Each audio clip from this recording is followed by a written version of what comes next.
Hello everyone.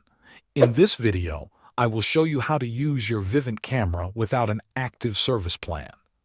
First, it is important to understand what you lose without service. You will not have access to the Vivint Smart Home app. This means you cannot view live video when you are away from home, and you will not receive alerts or notifications. There is also no professional monitoring. If an alarm is triggered, it will only sound inside your home and will not contact emergency services. You also lose cloud storage, so video clips will not be saved online.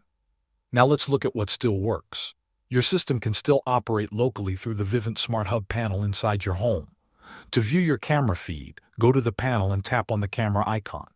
This allows you to see live video directly on the screen. Next, you can check event history. The panel may still store recorded clips for a limited time, usually up to around 14 days.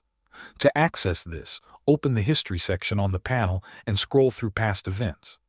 If you have a doorbell camera, it will continue to work as a normal doorbell. When someone presses it, you will hear the chime inside your house. This setup is limited but still useful for local monitoring inside your home. Thanks for watching.